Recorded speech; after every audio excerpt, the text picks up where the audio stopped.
Hey up and welcome to the Temple of Blair. I'm speaking like this once again because I insist on testing my body's limits by recording way late into the night and continuing to edit into the morning. Nonetheless, this is a conversation with Amy Sciarretto.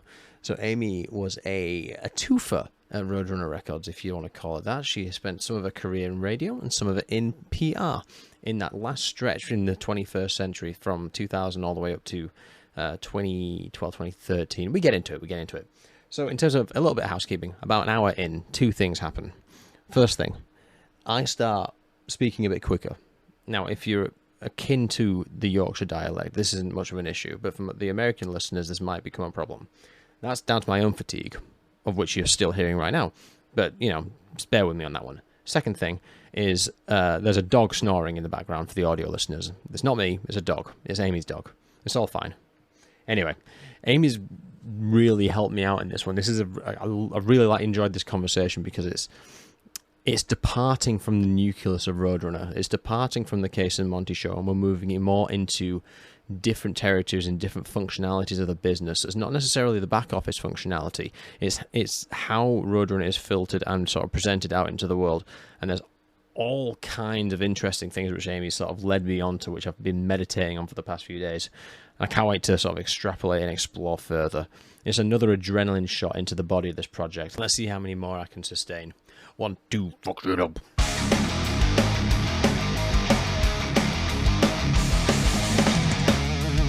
Welcome to the Roadrunner History Research Vehicle, which is just as a podcast and all this good stuff.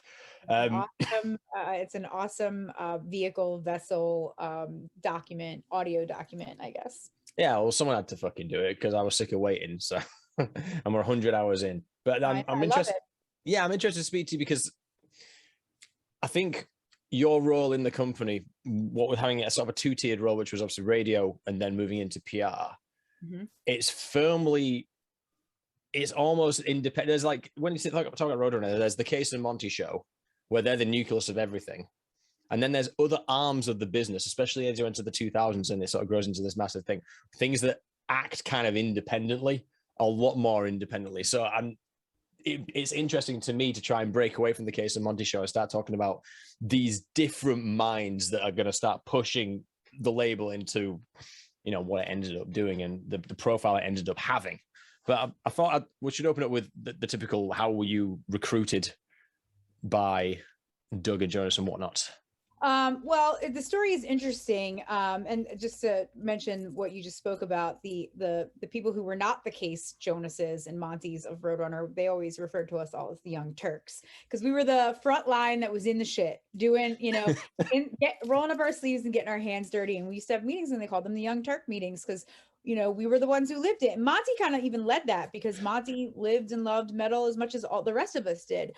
But my story with Roadrunner is a unique one because I was working at CMJ, which was a college radio trade magazine. I was the loud rock editor. It was the best job I could have ever wanted out of college. I got to write about metal all day, talk to metal radio stations all day about what they were playing. And I got to talk to record promoters all day. I would talk to Jen at Roadrunner. I would talk to, Joey Severance at Metal Blade. I would talk to everybody who did those jobs at other labels because I was like the nerve center of those metal radio charts. And there was hundreds of stations at that time, college, commercial. And when I was at CMJ, I was going to shows every night and I was always interviewing Roadrunner bands. And I was also a freelance writer. I also wrote for Spin. I wrote for VH1. I wrote for Teen People. I wrote for Revolver, Kerrang, Outburn, all these magazines. So I was always very tight also with the press department at Roadrunner. And when Sophie Diamantes was leaving Roadrunner, no, it wasn't Sophie, sorry.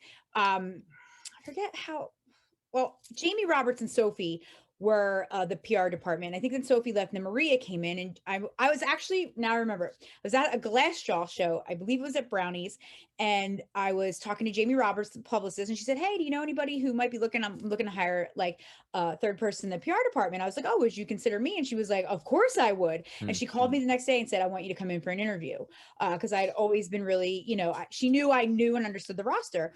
So they brought me in for an interview. Maria Gonzalez, who was in the PR department with Jamie, she and I were very very tight, did a lot of work together too, worked together very closely. And then I went and I had met with Jonas, and I guess I impressed him. He was the president, and he was like, he called me from the airport with Jamie on the line and offered me a job. He was on his way traveling to LA or something and said, "Hey, we want you to come work and be a part of our team. We want you to be a part of Roadrunner." And he was like, they offered me more money because I initially said no, and then they offered me more money. And I thought long and hard about it. And I said no. I felt like I hadn't done everything I wanted to do at CMJ yet. I remember Jonas saying, "I can't believe you had the audacity and the balls to turn us down twice." And I did. And I always look back, and Jamie was bummed. I thought she was going to be real bummed with me for a while, but she wasn't. She was professional, but she was like, "I really wanted you to take that job." But it wasn't the right time. And then a year and a half later, there was 2 jobs opened up, another job in the press department and a job in the radio department. And Roadrunner actually asked me to come back and interview for both. And Jonas actually asked me to come back and interview again. And I interviewed for both jobs. And I kind of was leaning towards the radio job because I was already so embedded with metal radio stations, because at CMJ, they were all calling me to input their charts. So I already had relationships with them. Yeah. So, I met with Dave Blanco, who was the head of radio and is one of the greatest bosses to ever exist. He was an amazing, amazing person. I learned so much from him. He was the best, most supportive boss you could ever want. And Mark Abrahamson interviewed me, and they offered me the job, and I interviewed for the press job, but then they offered me the radio job, and I took it. And this was in 2001. And it was the director of hard rock promotion, or manager of hard rock promotion was what I started out. And I basically was doing promotion with, it didn't matter if it was a commercial station with a metal specialty show, 1 night a week, 5 nights a week.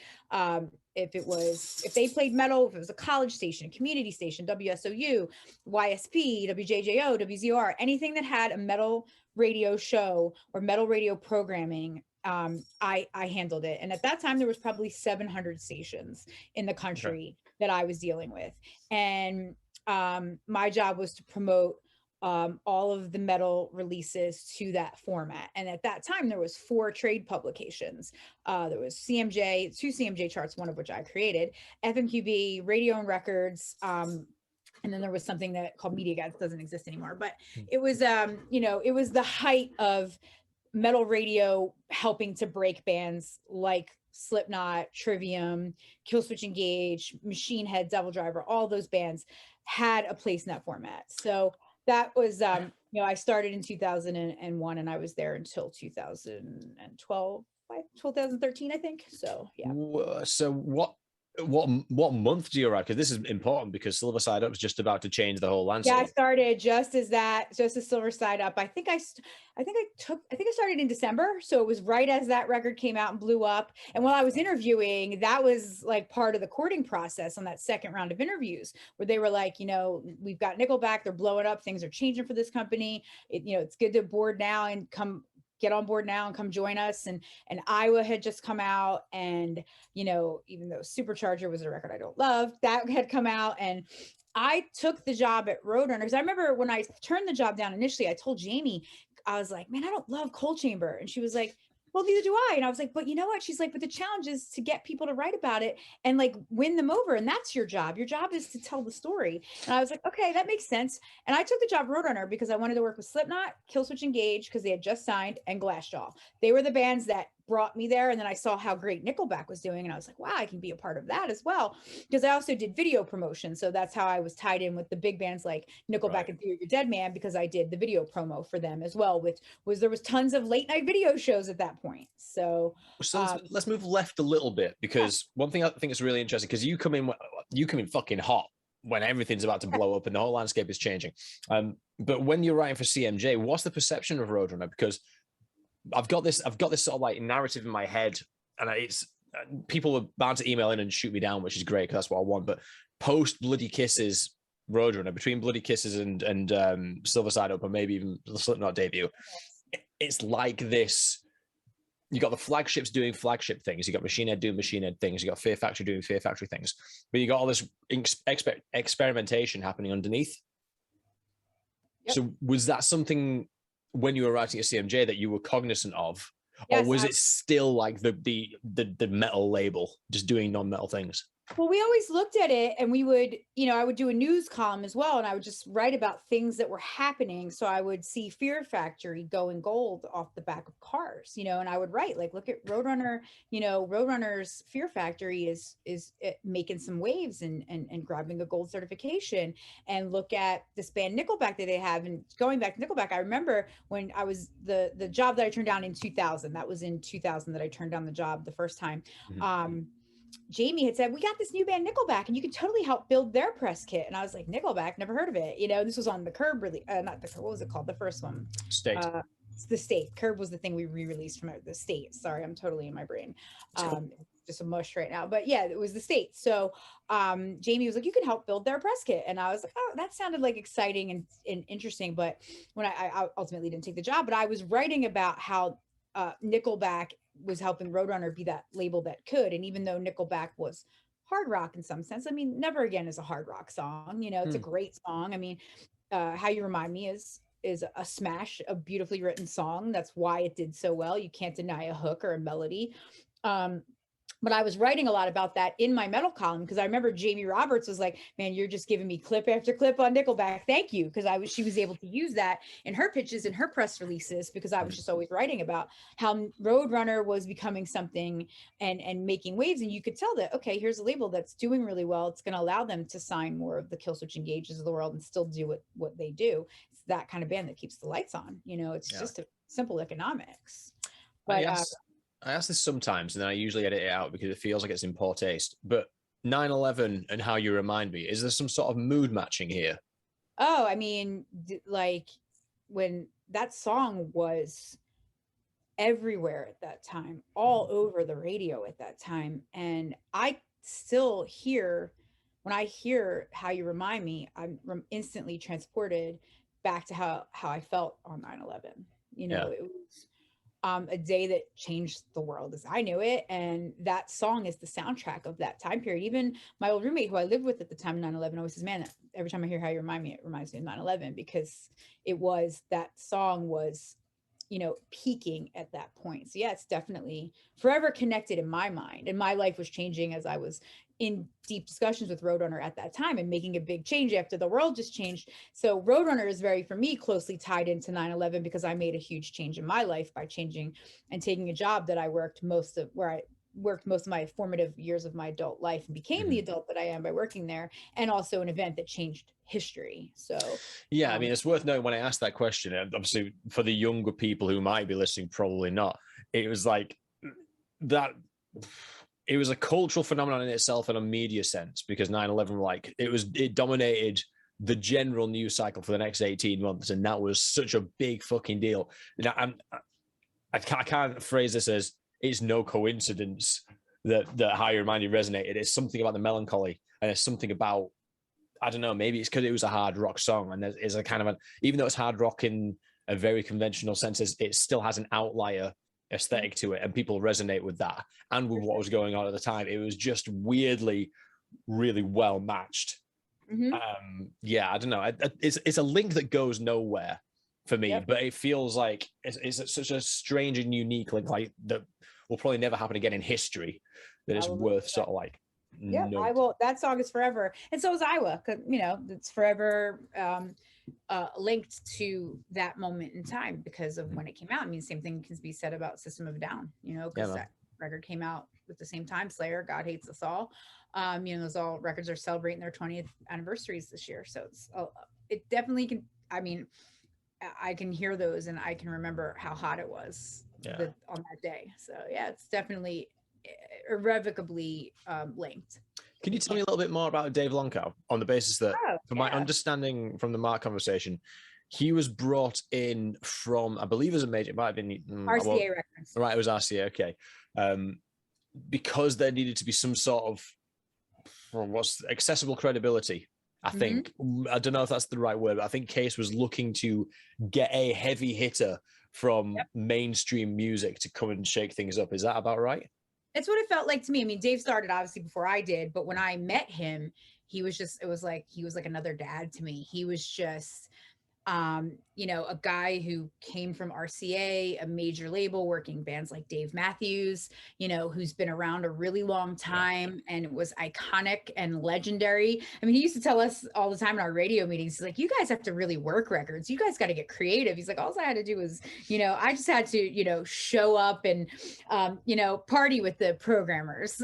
You know, we had to actually go and do work and really work hard to pitch these people and pitch them on these artists, because, you know, we didn't have pop artists, we had rock artists. And Dave, I believe Case, you know, wanted, you know, to take that next level. And when you see something like Nickelback breaking the way that it was and seeing how many records they were selling every week, we used to get a little SoundScan printout. We're like, wow, Nickelback's still selling like 40,000 records every week.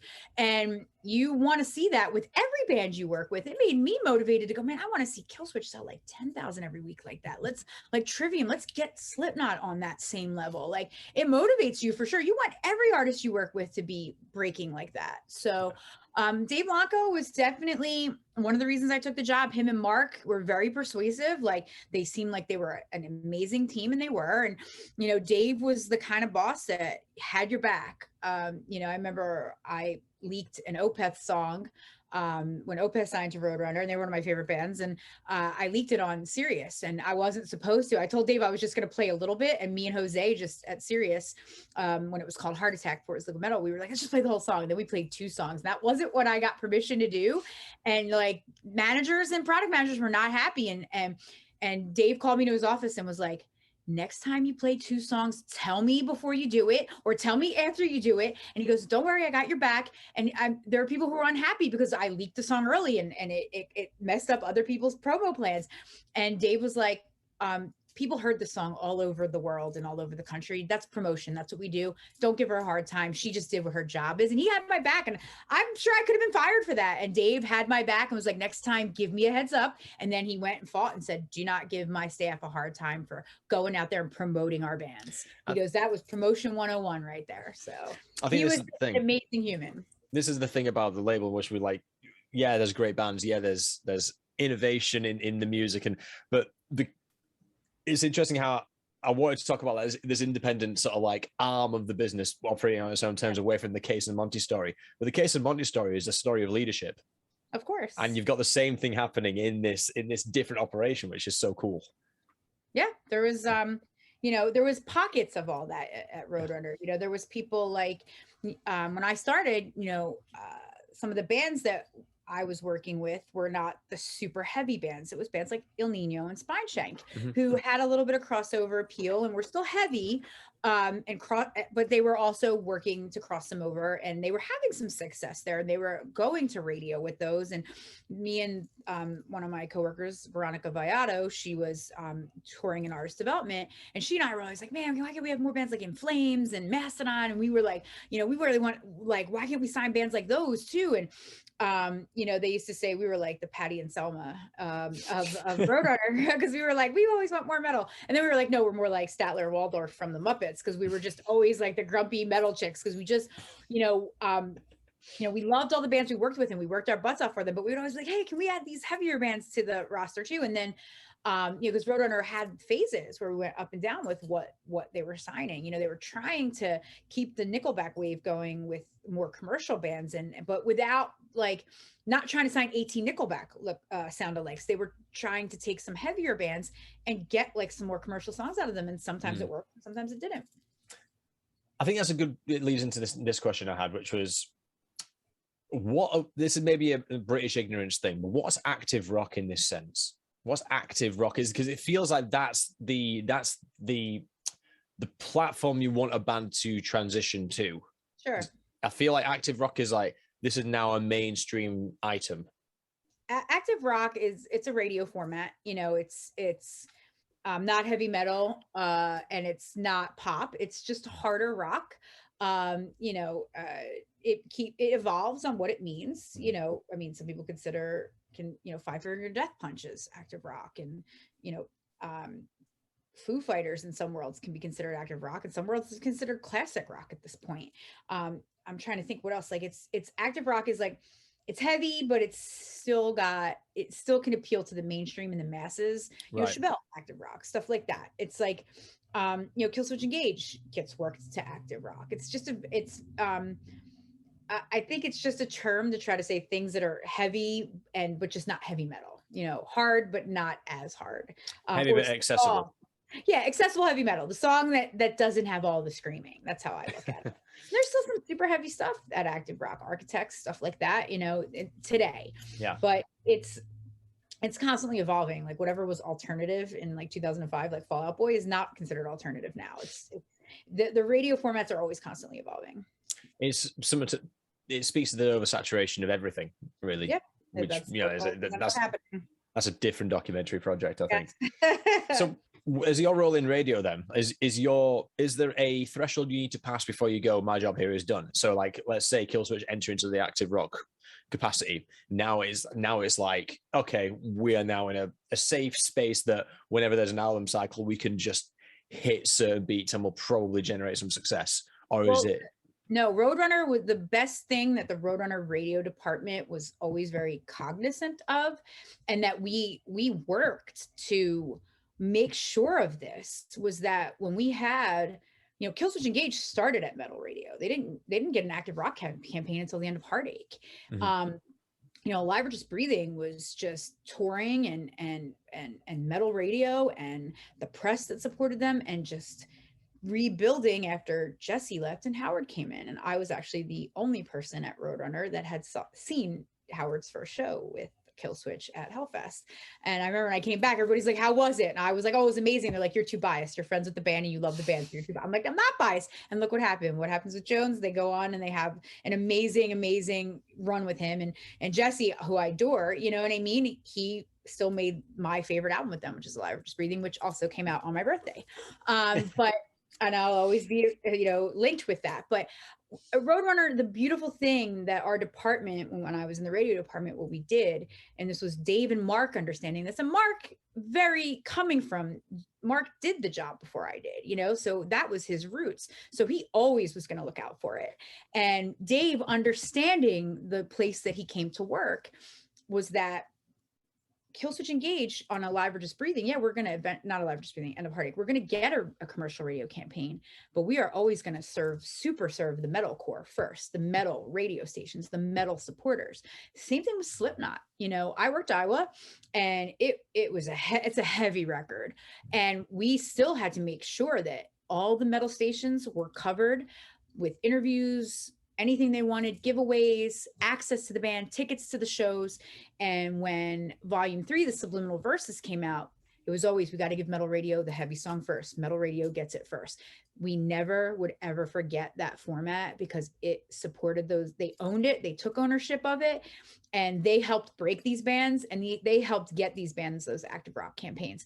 And that's what I loved about seeing my department do, by saying, well, we're not going to ignore that. We have to make sure that those people are taken care of, that those listeners, that those programmers, that those DJs are taken care of. That is why Slipknot would still do interviews with 89.5 FM WSOU.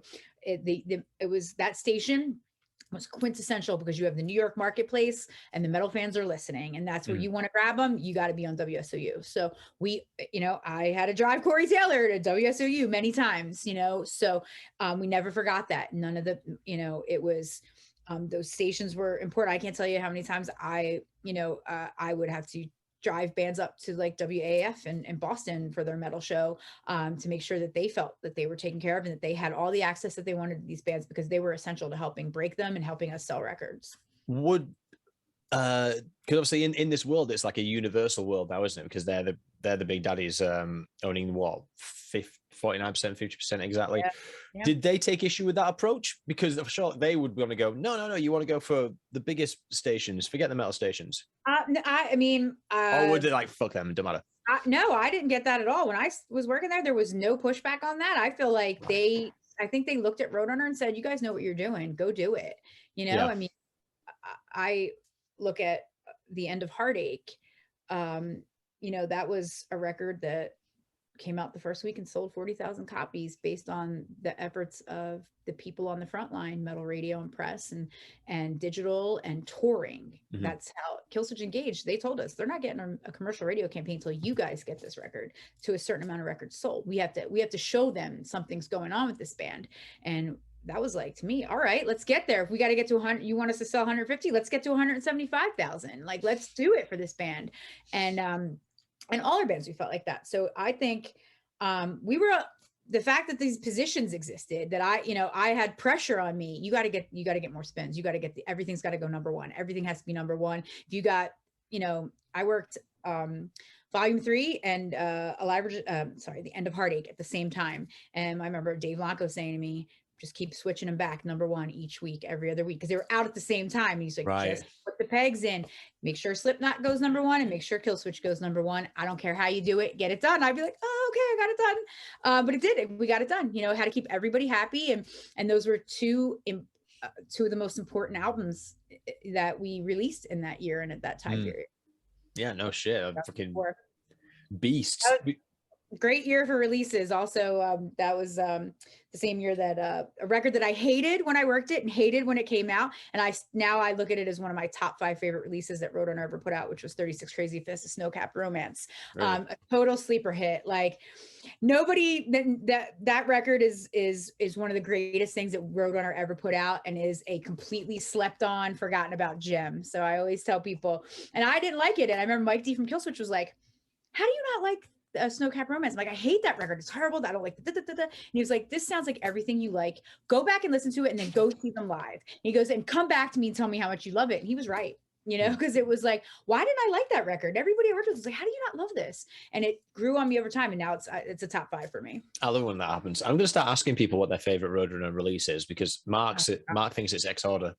Really? Yeah. I remember he was talking about how Kathy wouldn't touch that, or Deicide. It's funny hearing Kathy, Kathy was always like the Roadrunner mom to me, because when I first started, she was always super warm to me. And she, just being that, she's a little older than I am. She was always like the big sister. And I'm just like, I can't ever picture Kathy working Deicide or Kathy working these like extreme metal records, because she's Kathy, the awesome, like big sis, that you think that you're like the heavy metal rebel, but she was, she's a legend in Roadrunner lore in my mind. Yeah, she's one of the lifers. Yeah, she definitely. Yeah. What was I going to say? Something. Sorry if I keep going off. No, I know. I love it. Because as I say, I'm coming in kind of blind into this world, so I'm coming in with a giant fuck off ice cream scoop to get as much information out of you as possible. So if you go off on a rant, then that's what I want. Give it.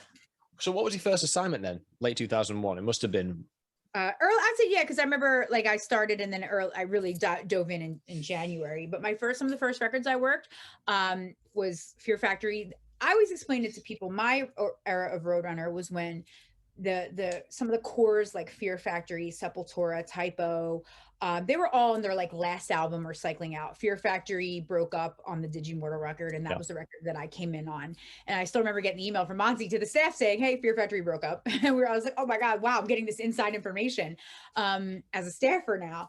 And I had worked some new bands like 5.0, which really great record. It was probably a little misunderstood at the time. And 36 Crazy Fists first release, and then Cold Chambers, Dark Days. I also Killswitch, Alive or Just Breathing. That was the reason I went to work there. Glassjaw was like touring, so I was working on touring for them. And then they had the big blowouts that they had with Roadrunner, and that bummed me out because I loved them so much, and they were one of the reasons I went to work there. And Slipknot, Iowa. Yeah. So those were like the records I came in on. And my era was where those Fear Factories and Sepulturas and Typos were kind of cycling out on their last album, but bands like Slipknot and Trivium, Devil Driver, Chimera, all those bands were coming in on their records. So that new wave of American heavy metal, as we used to call it, was like the golden era that I got to work there. Right. I got to work. That's what it was. Yeah, but let's unpack this, because I argue with a mate about this all the time, because I consider that stuff to be the new wave American heavy metal, and I'm like, great, that's a little ribbon I can be nostalgic about, and I can sort of put them all in that box. But some people refer to that as metalcore, which we did at the time, but now that's evolved into this tech metal beast Do you Right. still regard that stuff as new wave of American metal? It's different because I wouldn't call Killswitch metalcore. You know what I mean? But I can see why some people might. Chimera, I wouldn't really call them metalcore either. I wouldn't call Trivium metalcore. We did have metalcore bands like the Agony Scene and Still Remains and stuff like that at that time. But I would say it was new wave American metal because it was at the time when Shadows Fall and Lamb of God and Killswitch were like exploding. Yeah. And I always say out of that group, Killswitch was the only one that could tour with Taste of Chaos, which was Under Oath and My Chemical Romance and Muse. And then they could go back out with Slayer and Mastodon. And then they could go sell out the Roseland with In Flames. And then they could go on Ozfest. And then they could go on tour with Slipknot. And then they could go on Warped Tour. That's Killswitch was to me, and I still work with them to this day. We're lifers together, and I think that the only way we'll part is if they break up or I die. But, they were the one band that you could look at that showed what Roadrunner could really do and did in the metal space. We just knew what to do with a band like that, and it was just the right time for them. But I don't look at them as metalcore, they were coming up, the metalcore bands. I feel like what I look at as metalcore started a little bit later, maybe in the late OOs and early aughties, I guess they're calling them. Bands like Devil Wears Prada, all those We Came as Romans. I feel like that's when it really became metalcore, because I remember one time I said to Matt from Trivium, I was like, I like that breakdown in that one song. And they were like, we don't have breakdowns. I'm like, yes, you do, but it's not like a moshy breakdown. Yeah. It's just like a guitar breakdown. I remember him and Corey were like, whoa, we don't have breakdowns. It was just funny, like a funny, just to see people like react to how you're reacting to their music. But I would say that those bands were, we called it the new wave of American metal because that's what it was. There was some bands that were thrashier, like God Forbid, and some bands that were like more like classic metal and Metallica, like Shadows Fall. But whereas Killswitch had those big power melodies and Adam and Howard with the vocal harmonies and the guitar, wizardry that they were doing. So I definitely think that Roadrunner didn't sign all bands that sound alike. It was like we had, a bit of a little bit more of like an industrial sounding band with Chimera because they had like a lot of the sampling. And then we had something like El Nino, which had the Latin flavor to it. Yes. And then we had Devil Driver, which was super heavy, and Dez reinventing himself. And then you have Machine Head, who came off of a record that people didn't like, Supercharger, and then came back with Through the Ashes of Empires, which I felt was top notch, and then came back even stronger with The Blackening, which is one of the best things that I texted Rob the other day. I was like, dude, what's this, 14 years? And this still has aged perfectly for me. I said, it still sounds as vital as it did the day I heard it at the Christmas party. And Monty played it for me in his office. And those were some pinnacle releases that came out on that with that label on it in the OOs. I mean, I don't think we could have been touched. We were selling records, we were putting out some of the best shit, and it was like we wanted to win. And I tell people all the time, it's the best work family I've ever had, the best people, the best ideas coming out. And yeah, sometimes we fucked shit up and we might not have done. Sorry, am I allowed to curse? Absolutely. I'll get the word gets bleeped and that's it. But we, there was, I just look at some of the bands that I'm blessed to have worked with, from Gojira to Killswitch Engage to Slipknot to everything that I worked with Meatloaf. I mean, at one point. So Roadrunner fucking love that album. That was I fucking love it. Some of the most fun I ever had with an artist out and about on a press day was with Meatloaf. He was amazing to work with. But there was sometimes we would be like, we would get confused by certain things. But I mean, the core of what we had, and no pun intended there, was, I feel like we really truly had the best of what was out there. There was some real, Trivium, that was something that Monty, I feel like, really felt like a renaissance for him of finding, and look at them. I still work with Trivium as well. And, Matt Hafey has really established himself as, a legitimate presence, and Rob Flynn, some of my best memories of hanging out with the band were always with him and Rob Flynn. I remember I would say to him, I hear an opening riff of yours and I know it's you. You're that signature that I can hear it and go, that's Rob Flynn. That's how, with Roadrunner United, I remember Monty telling me, oh, Rob Flynn takes forever to write songs. He's going to make Roadrunner United be really slow because he takes forever to write songs. And, Rob Flynn is just so specific about that stuff. But, they put out 2 back-to-back Untouchable records. That period, I feel like we were putting out some of the best stuff to define the genre at that time. Yeah, I completely agree, and that's my era. I want to ask about Roadrunner United. So how was that to promote? Hang on, were you on in PR at that point? Are you still radio? I was in radio still at that point. So that was God, I can't believe that's what I mean, how many years is that? Like 15, 16, man. At this point. Oh my God. That was some of the the party was one of the wildest things I have ever experienced. And Roadrunner United, it was something that I feel like it showed that there was, Monty's idea of let's have these team captains and, let's connect all of our artists who are, I can't tell you how easy my job was a lot of the times because all of our bands were touring together. So they were all friends. We were all working together. We all see each other. We all knew. So having them all work together to work on these songs seemed like it would be an easier undertaking than it was. And I know that it was a very difficult thing to make happen, but it was, a moment in time. I mean, I remember we had a performance at Fuse of the song with Daryl from Glassjaw, Joey Jordison, No Way Out. It's called. Yeah, that one. I remember we did a performance at Fuse, and that was amazing. And then we had the big party, and then I remember Rob Flynn telling me a story about because the song that the Dagger that Howard Jones sang on, and I remember I was like, "How was it working with Jones?" And he was like, "Well, he flew out and came to the studio and didn't have any lyrics." And Rob Flynn was like, "Oh my God, I'm freaking out. He doesn't have any lyrics. What are we going to do?" And Jones was like, "Dude, it's going to be fine. I promise." And then he just like came up with the lyrics easily. And I just remember that being really funny because knowing those two guys, I was like, God, I wish I could have been there when that happened just to see how that went down with those two creative minds. But I just remember Monty telling me, "Oh, Rob Flynn really takes a long time to write his songs." Monty would know this because he made Machine Head Records. And I remember at first some people might have thought Matt Hafey was very young and new to the label, but wrote amazing songs for it and had heavy artists from heavy eras and legacy eras of Roadrunner on his songs. It showed him paying respect to the history.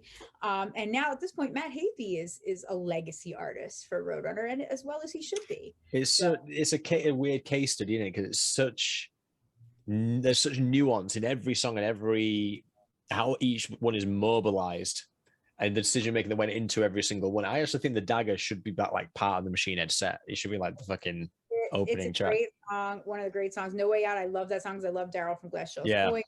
There was just that release was really special because it was a lot of people that I loved and cared about and was fans of all working together. What were the sales expectations on that one? We didn't know because we were just like, is this like, I know personally, I was like, is this something that's just so insular? Like, is Roadrunner something that we really, think it is? Yeah. But I remember looking back when I was in college, like I would buy anything that was on Victory because I loved Earth Crisis and Snapcase and Hatebreed, Grade, and all the bands that were on Victory. And if it had a Victory logo on it, I probably would have bought it just because of that, because they never really disappointed me. 9 times out of 10, I loved what they were putting out. And I learned later, because when I was a big fan of a lot of stuff that came out in Roadrunner at that time too, Vision of Disorder, Both Worlds, Shelter, stuff like Madball. That was an era I even like Black Chain Jack, so which are some of these kind of forgotten Roadrunner releases. So I felt like, is Roadrunner, this brand, something that maybe we all think because we work here, but it wasn't. I mean, we had the show. It was a pretty big event. We promoted the hell out of it, and I think we just didn't know what it was going to do. We just kind of like, I felt like it was like, we kind of just wanted to maybe wait and see. Yeah. I just remember thinking like, wow, like, is it gonna, like, it was hard to translate because you got to explain this to these 14 captains and these guys are working with this guys in this band. So it was definitely a complicated concept, but people who were metal fans and people who were fans of what the label were doing, I think they got what we were doing. Yeah, it certainly stands the test of time. That's for fucking sure. Because people still really, really love that record. It may, and you know what? We are only 9 years away. Oh my God. Are you going to scare me with something here? Like 9 years from 30 years of Roadrunner or more than that? 50. 50. Oh my God. See, I'm just trying to mentally block that out. You know what? I found the exact date that Roadrunner was formed. The exact date. It's February 27th, 1981.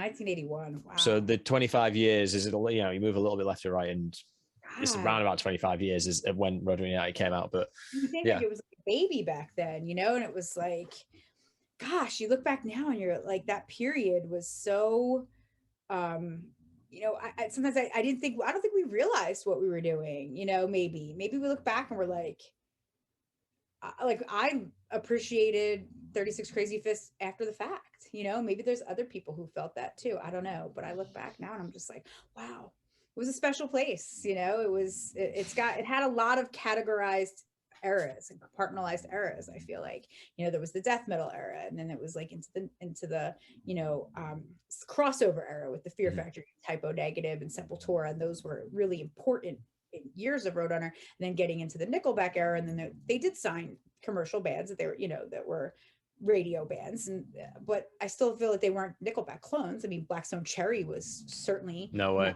they're a southern rock band, you know. Airborne, no way. You know, and then you had something like Theory of a Dead Man, who did have a connection with Chad Kroeger, but they're still going, and their songs, they write catchy as fuck shit, you know what I mean? Yeah, their stuff still sticks in your head, and they're totally different personality wise, and that was another band that was like fun to work, because we worked our butts off for years to get them to platinum status, and it was rewarding, you know. It was like, oh my god, we like, when we started out with them, we just didn't know what we had, and then we just, you know, we worked it and worked like a billion singles until it went platinum, and we got there. Was it, speaking again about new wave American metal, was Roadrunner a bit late to the party? Because Killswitch were on Ferret before Roadrunner, Trivium were on Life Force before Ascendancy. Yeah, well, I think Chimera was straight off the bat, I think. Well, they were on a small label. What the hell was it? East Coast Empire or something like that, yeah. Chimera was on. Well, I mean, that happens often these days, you know, and even after Roadrunner was doing that. I mean, Bullet for My Valentine was on Trustkill, and then they were on, you know, Sony label, and same thing with like Funeral for a Friend, stuff like that. You know, Killswitch was on Ferret, but Carl Severson, who ran Ferret, worked at Roadrunner. He was a digital guy. Yes. And, you know, it was not uncommon to upstream something to Roadrunner or to other labels. Because, you know, look, I mean, Poison the Well started off on Trustkill and then eventually ended up on Atlantic. So upstreaming, that's a really interesting word. Yeah, upstream it, you know, incubate it. But a lot of times that was common. We saw it a lot, because these labels like Trustkill and Ferret really were on the cutting edge of a lot of that stuff, and a lot of those bands just kept growing and getting the spotlight on them, and it helped those labels be looked at as these A&R sources, you know. And I feel like Roadrunner was like probably a label that you wanted to get on from one of those labels, because it was like that next step up. It's almost like a band going from Roadrunner to a major, which, you know, it wasn't the case, because Roadrunner felt like a major at that point. Yeah, Roadrunner definitely felt like a most viable from like the early 90s, late 80s, you know, it's a proper thing. When, I mean, we were talking about earlier, Dave Lonko saying, okay, we're going to flip Slipknot and Silver Side up, but week in, week off. I might have been Killswitch. I can't remember which one you mentioned. Killswitch and Slipknot. It was Killswitch. Yeah, on the metal radios. And Slipknot, the Volume 3 is Subliminal Verses. Would there be a strategy for baby bands? Because there's clearly a strategy for the big bands where we say, let's flip it to number ones and let's give the priority to the metal labels. But with baby bands, it's going to be a different thing if you're building a brand or incubating, as we've said. Yeah, for sure. Well, like if you look at, Killswitch was a baby band on Roadrunner at one point, and that was in 2002 when Alive or Just Breathing came out. They were a relatively new band. I believe they sold 4,000 records the first week out, and we were, you know, there was the ground troops, the Young Turks were the people that were working on these projects, and we were the ones that kind of almost had to hand off the baton eventually. You know, we had to get it to a certain level to get it to another level, and we knew what our marching orders were. And yeah, it was with a band like Killswitch and Chimera and Devil Driver and Machine Head, you know, they might not have had a song or even a radio campaign available to them at first, but we were the ones grinding, and it was like, okay, let's get them on as many radio stations as we possibly can in the metal format. Let's get them, if some station's going to spin them twice, let's ask them to spin it 3 times. Let's get them, let's get Des doing a takeover of the radio show and hosting it, playing more Devil Driver tracks. We were just like, let's take what we have and let's take it to the next level, and let's just get creative with the way that we promoted it. And there was definitely a different, Camaro was never going to get a commercial radio campaign. So it was like, okay, these guys are yours. Make every possible thing that you can happen with them. Exhaust every option. If there's a station out there that's kind of hesitant about playing it because it's not heavy enough. And I did, like, some people used to say to me, oh, you have it easy, you work at Roadrunner. I'm like, no, I don't have it easy. There are stations out there who, if it has any sense of singing on it, or clean singing, or has any little bit of melody on it, they're like, this is garbage, this is mainstream bullshit, this is sellout, I'm not playing this. So I had to battle that too, because there were some stations like, if it's not Slayer, I'm not playing it, so you had to deal with some of that backlash of people going, well, Slipknot's getting all this play on commercial radio, why do I need to play it? Well, because there's still heavy songs on here and your listeners probably want to hear it. It's a gateway band.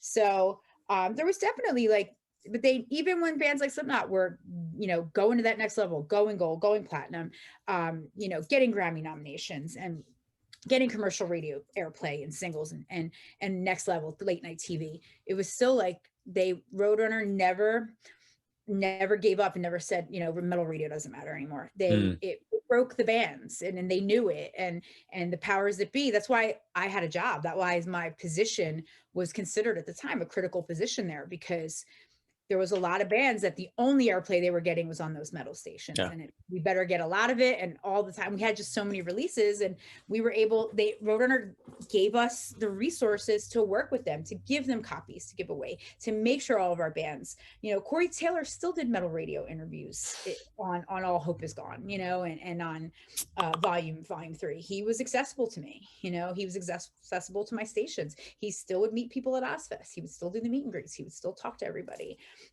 They did it right, and they gave us the tools, and Corey Brennan, who is Slipknot's manager, knows that metal radio helped break that band, and he always made sure that those people were supported. And that's a lot of times people forget that stuff. And at Roadrunner, it was like they knew what the bread and butter was. It's interesting because the British experience with metal radio is non-existent. There just isn't any metal radio. It's not an effective force in terms of Sure. It just isn't.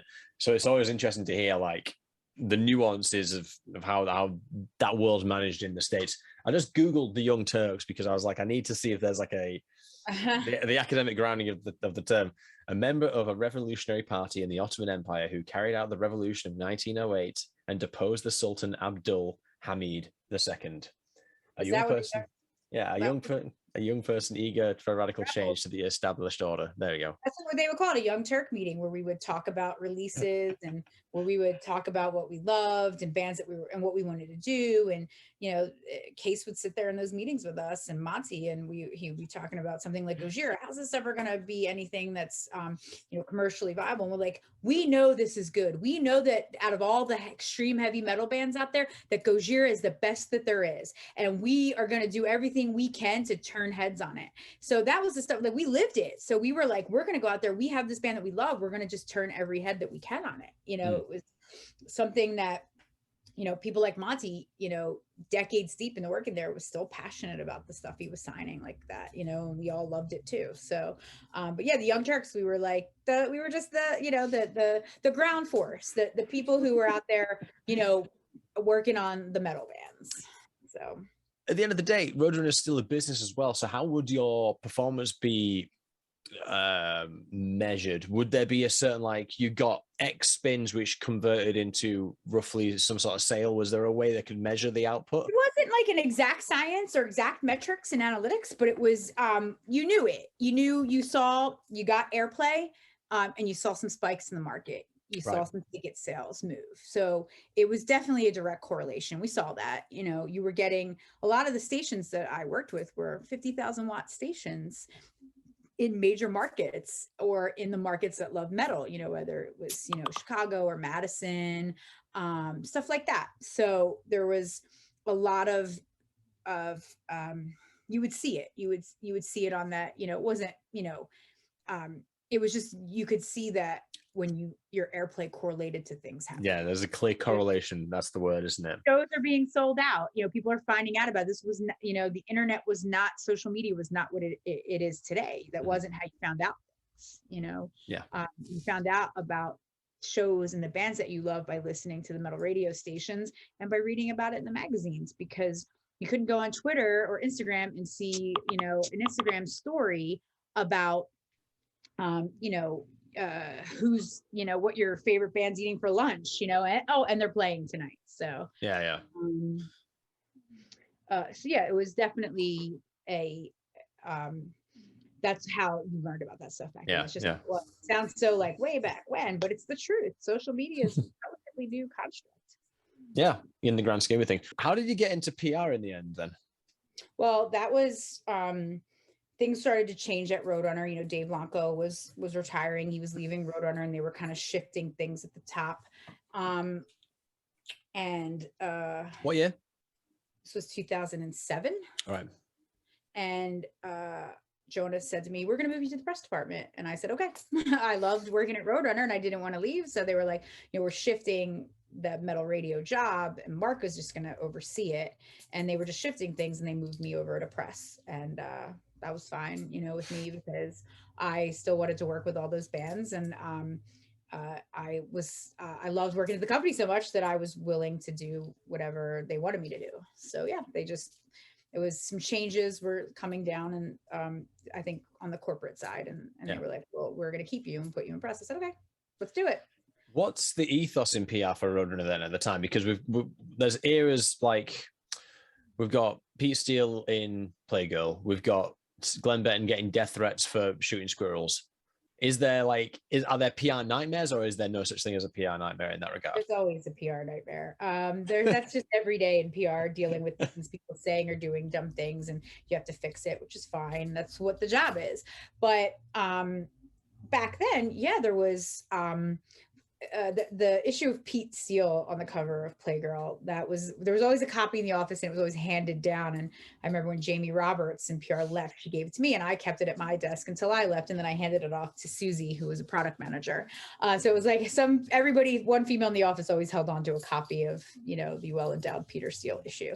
There was a lot of there was things that kind of got crazy, and things would happen, and you would just have to address it as it comes down. And back in that period, you would see bands like Killswitch Engage get on television and do a late night TV performance. That doesn't really happen as much right now, but in that era, that was happening. Mm-hmm. And we just approached things. It was like Slipknot was in a stage of their career where it was like, okay, Slipknot, it's a way of life at this point. It's such an important band, and that has elevated the genre and has had insane sales and success.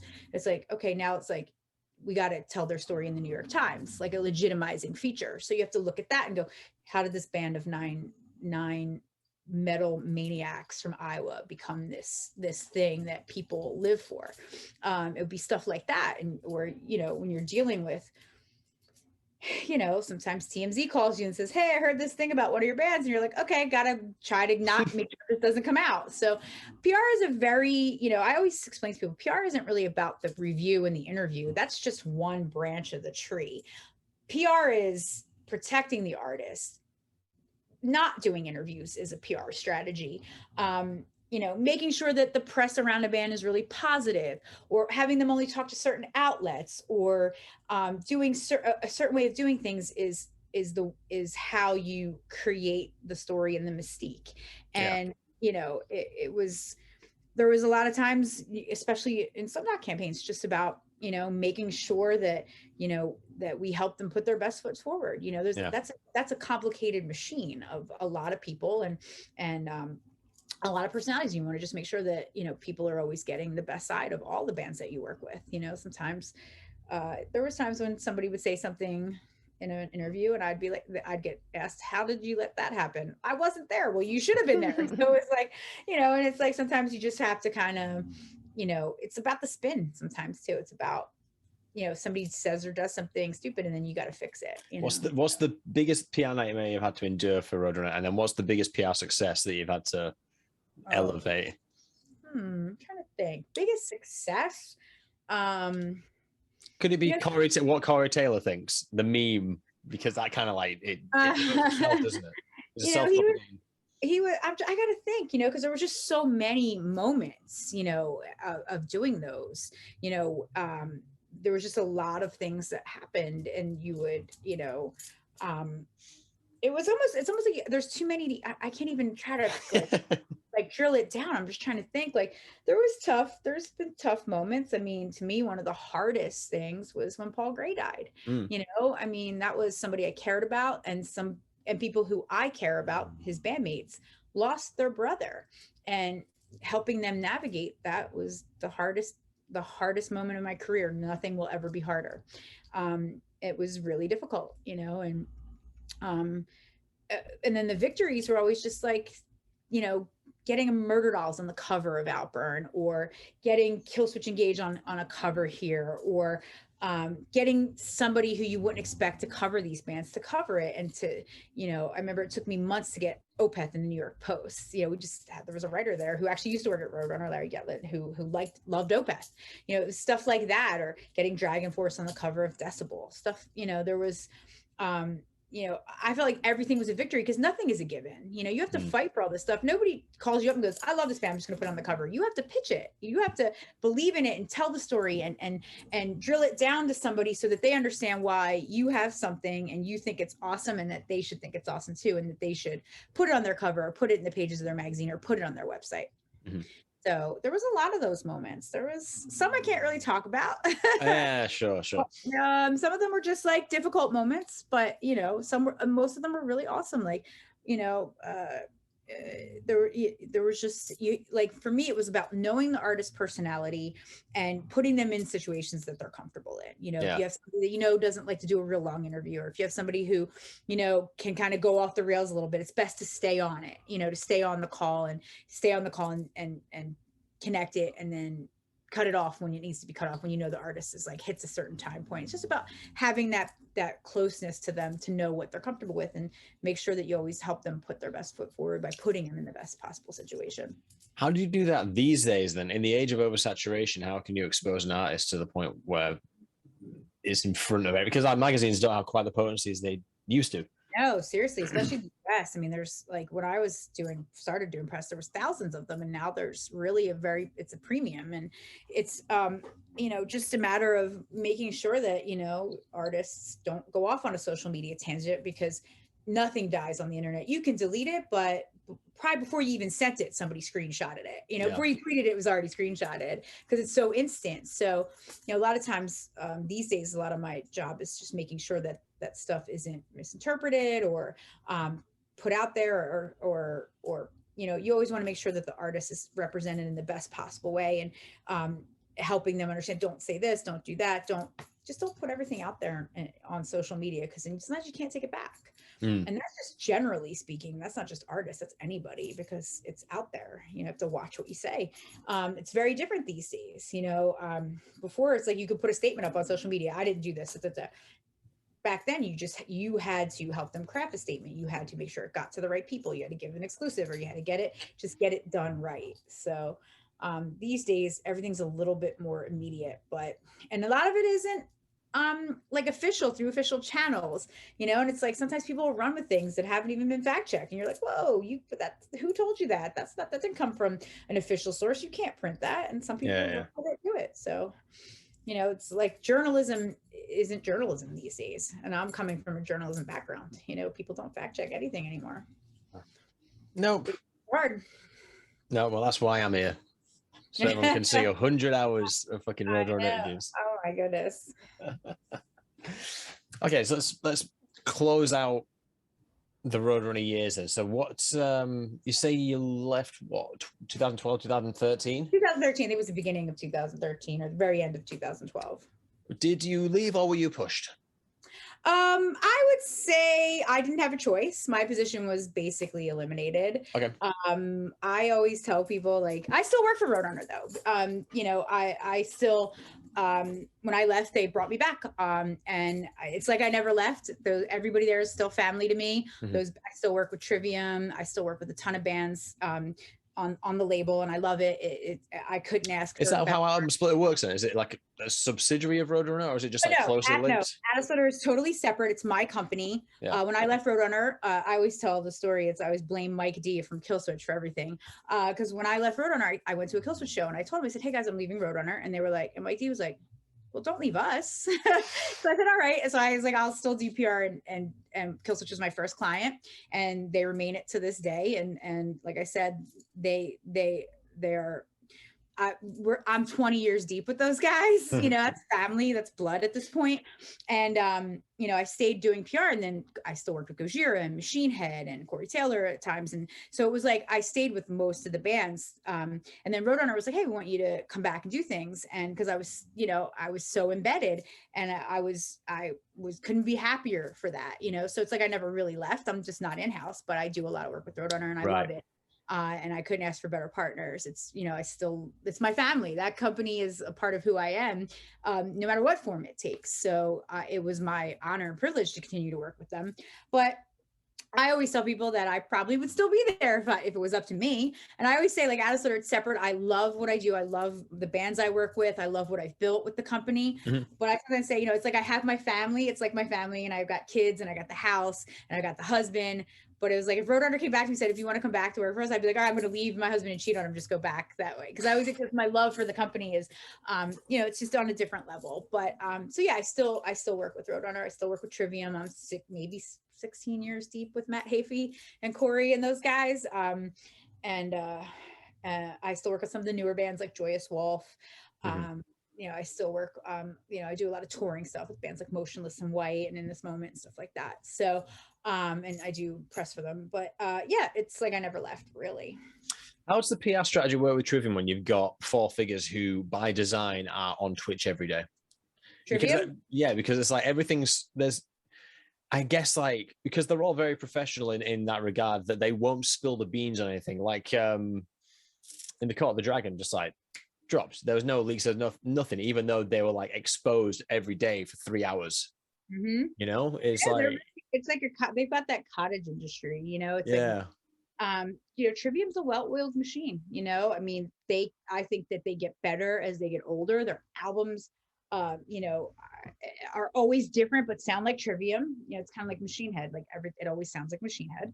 I think that, you know, Matt is so smart about everything he does, from his music to the career and to the cottage industry that he's built on Twitch. You know, he was using Twitch when we were on a press day years ago, you know, we were on the press day, I think it was 2016, and it was a Friday night, and that's like the worst possible, it was like August 2016. It's like the worst possible time to do a press day on a Friday in the summer. And we went to Sirius, I think, and we were in Times Square, and we were waiting for the Uber because we were going to go to Frank from Metal Injection to do a tape episode of Taste of Metal with Brian So, the metal chef, because Matt is a foodie, and they were going to do like a kind of like a cooking off, you know, like, and we were taking we were waiting for an Uber in the middle of Times Square on a Friday night, and 3 people came up to us while we're waiting. Me, Matt, and his wife. And one guy goes, "Matt from Trivium, oh my God, can I get a picture with you?" And I was like, "Oh my God, how random is that we're in Times Square, the center of the universe, on a Friday night?" Boom, somebody comes up. 5 minutes later, I'm still waiting for the Uber. Somebody goes, "Oh my God, Matt from Trivium, what's up?" Totally not related to the other guy that just came up to us. Boom, gets a picture. I said, "I feel like I'm with Robert De Niro or something here, like a major celebrity." And then 5 minutes later, somebody else came up it had an accent, totally not related to the other guys. "Hey, it's Matt from Trivium, hello." Like, so I was like, wow, I can't, you know, this is crazy that this is happening. But it showed me that I was like, wow, Matt Hafey, you know, has really grown into, you know, kind of like this kind of a standalone star, you know, and he always had it in him, obviously.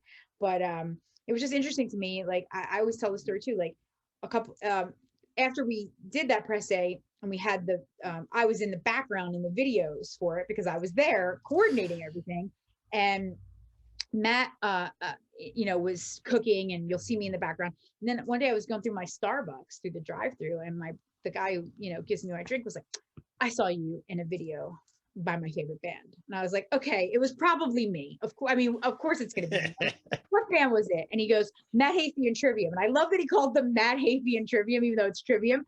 I was like, oh, that was definitely me. What was it? And he was like, oh, it was a video where Matt was cooking. I was like, you have to be a serious fan to have watched that and then recognize me of all people in it as your person that comes through Starbucks. So the kid, his name is James. He just loves everything. Every time I go through, he asks me, what's up with Matt? Is Matt doing this? I heard the new Trivium song. I love it. So, and during the pandemic, he always wears a Trivium mask. So I take a picture of him and I text it to Matt.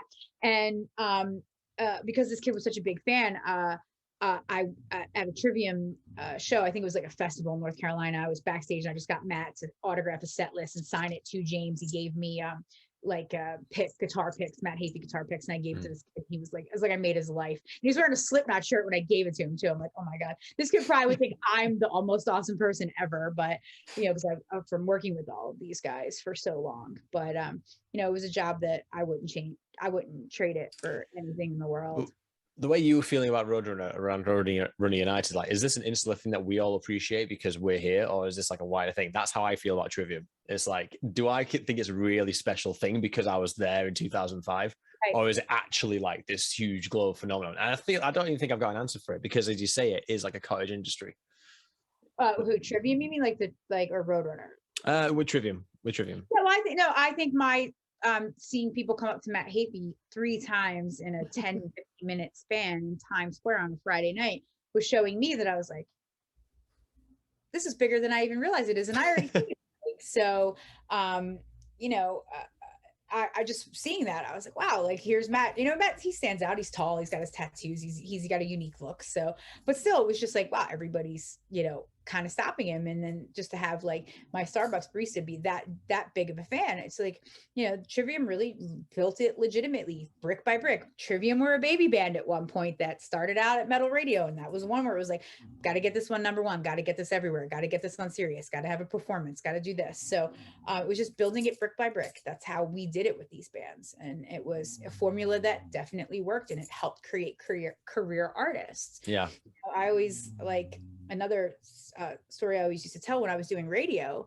A lot of times, we had a lot of regionals throughout the country that covered chunks of the country. And a lot of times, they had kids or they had one of their weekends and they would be like, hey, Dave, can we send Amy out to cover the meet and greets and cover Ozfest this weekend? And they would be like, do you want to go out and cover Ozfest in like Detroit and Chicago and Wisconsin? And I would be like, fuck yes, of course. I was like 23, 24. And then I would have to go and work the whole time. I'd be doing the Slipknot meet and greets, dealing with Zakk Wylde. I loved it. I was like, how could I not love that? I used to have to take care of all that stuff. It was the greatest job in the world. I wouldn't change that for anything. Like, I get to go out to the middle of the country, see these radio guys that I work with and take care of all these bands. Sign me up. I will I'll never be a better job than doing that kind of stuff. And in Roadrunner, like I said, they gave you the power to do that stuff. They gave you the tools to go get your shit done. Yeah. So yeah. I'm trying to think how I can extrapolate that any further. I don't think you can. I think it's like, I think you've said it in interviews before, and I can relate to this under my current circumstances. It ain't a job, it's a lifestyle. It is. It's very, very true. I always say that it was never a job to me. It was, the music business is not a job. It's a lifestyle. It's because, I'm getting, if something's going wrong at Ozfest in LA on a Saturday and I'm at the movies and I'm getting a text, I got to step outside and go answer and deal with it. And that happened many, many, many, many, many times over the years. And I didn't mind because I just loved the job so much. I always say most of my friends that I went to college with, they hate their jobs and they're like, man, I must have looked at my watch and looked at the clock 100 times today. And I can't wait till happy hour so I can go just blow off steam because I hate my job. I've never felt that. Yeah, you get frustrated, but it's anybody with any job. But I never felt that where I was like, oh my God, I was always like, I am so blessed and lucky. And I never take for granted that I have the best job in the world. Before I hit you with the final question, what have I missed? I'm sure you've got plenty of stories and things that you might have thought of in the last few weeks that we haven't touched upon. I got tons. I feel like I haven't even scratched the surface because I was, I always say I was there for such a long time and I saw so much happen. Yeah. From getting to be there while we handed, Slipknot platinum plaques for Volume 3 and watching Killswitch Engage go gold or, just dealing with everything that we dealt with that happened personally, or just, seeing our artists grow and change. And, I Did the success ever bore anyone? Like, you're handing out the platinum records, like, yeah, it's fucking No, like, my of God, it course never it gets is. Of old. course it's gonna go You see a platinum. band that's going gold, you're like, how are we getting them platinum? I'm running to my desk every day to figure out how to get them how to help us sell more records. It was, I worked very on the ground level with a lot of these artists, and I loved it. And, there, some of my best memories were just hanging out with Machine Head after hours and hanging out with Rob Flynn. I remember many years ago in Chicago, I went out to see Machine Head on a Saturday night. We did a bunch of interviews and press, and after the show was over, I was staying with a friend in Chicago, and he did a radio show, and he wasn't getting done until like 3 a.m. And I'm not a big drinker, and I actually drank a little bit too much that day and that night. And Rob Flynn probably made me a brown eye. And I was like, oh, I'm going to go hang out at the McDonald's across the street. It's because it was bus call, which was 2 a.m. I was like, I'm going to go hang at the McDonald's across the street. My friend's coming in an hour. I'll be fine. And Rob Flynn was like, where's your ride? And I'm like, he's coming in 45 minutes. He's like, you're not going across the street to McDonald's. Get on the bus. And I was like, I'll be fine. He's like, get on the bus. And I was like, all right, fine. And the band will get fined by the bus driver for every, like, I think, is it 5 minutes or 10 minutes that they're over bus call? They need to leave at 2 o'clock. And Robin's like, we'll wait till 3 o'clock till your ride gets here. I don't care if I'm getting fined on this guy. You're not going over there because we're never going to see you again. Because I wasn't in any shape to go do it by myself. And I look back at that, and I was like, man, I could tell my dad that story, and he'd probably want to shake Rob Flynn's hand because he looked out for me. He was my friend. He was like my family. And I always tell Rob Flynn, like, that story is like, you were a bro. You were looking out for me as family. And that's how I felt about so many of those bands that I work with and so many of my coworkers. We all had fights and bullshit and stuff like that. But at the end of the day, we were a family. And I've never had a work family like that again, from Nelson Mitchell in the mailroom to Karen Dillett in International, to Mike Gitter in A&R, to Monty Connor, to Jonas, to Ray Garcia and Michael Canner, all the people that were there, Michelle Kerr, Sammy Westwood, all of them were, it was family. It was a family. I can't find Nelson. I know he's on Facebook, but he hasn't Nelson responded. Mitchell is one of the, you know what? You could go back there and talk to Nelson about any kind of music, about the Roadrunner bands and beyond. He was just the best. He was just amazing. Apparently he was instrumental in Jerry Cantrell getting signed. And Nelson was? Yeah, I think he went to a Jerry show that was in New York, and then he came in it was with someone else going, you need to sign Jerry. Yeah. I also want to shout out Rich Perkins, who worked in the you were talking to somebody about the intranet when I listened. I was like, oh my God, I still, honestly, the way the intranet was set up, I still use it as like the base of how I schedule interviews, like in my systems that I use, because the internet that we had was really groundbreaking at the time. It was super organized and super easy to work with. Everybody on every level, Jeff Chenault and Sarah back in the creative department, Angela, who was our receptionist, we were all family. Yeah. Okay, let's hit you with the final one. Yes. Best day and worst day at Roadrunner, and you can't say the day you start and the day you left. And I would never say that boring answer, the day I started and the day I left. I can say that my worst day there, and it was my worst day of my career because it was just so painful, was the day that losing Paul Gray. When Paul passed away, I flew out to Iowa for the press conference. And I remember Corey Brennan was like, send Amy, just send her out here. And I was like, I went out as the company's representative and as the band's friend, not as their publicist. I was happy to do it. And I cared about Paul. So it was really sad, to go through that. The best day, I would say there was a couple of them. I would say that Slipknot selling out Madison Square Garden on All Hope Is Gone, All Hope Is Gone going #1. That was just huge to be a part of, and that deep into their career. I would say watching Killswitch Engage, people kind of write them off after Jesse, because Jesse is a force of nature, and Killswitch evolved in the way they needed to evolve.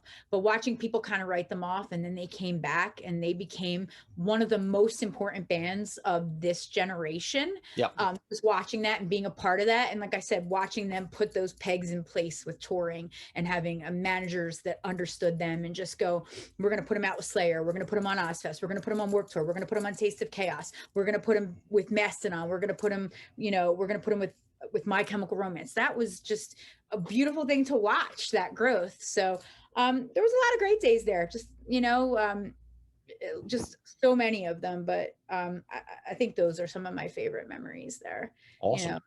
And getting to work amazing records like The Blackening and Snowcap Romance and The End of Heartache and Volume 3 and Iowa and all the great records that we were blessed to be a part of. Yeah, it's a special place. It was. I love it, and it's still an amazing brand and an amazing company, and that'll never change. Nothing will, yeah, you have your memories like, oh my God, that sucked, but my love for Roadrunner is pure and it's fond. Everything about it. Case, I remember when Case's last day there, he came up to me and he said, "Hey, keep the metal going here." And I was like, no, this falls on me. But it was hard seeing Monty not there anymore. It was just a different place at that time, but it's still going, and it's got a glorious history that nobody can ever take away, and it's continuing to just grow and evolve. Exactly. And I'm blessed and lucky to have been a part of it. Yeah. I feel like I hardly scratch the surface of anything. I have so many crazy things that I don't think I can talk about just because, I should probably just write a book. But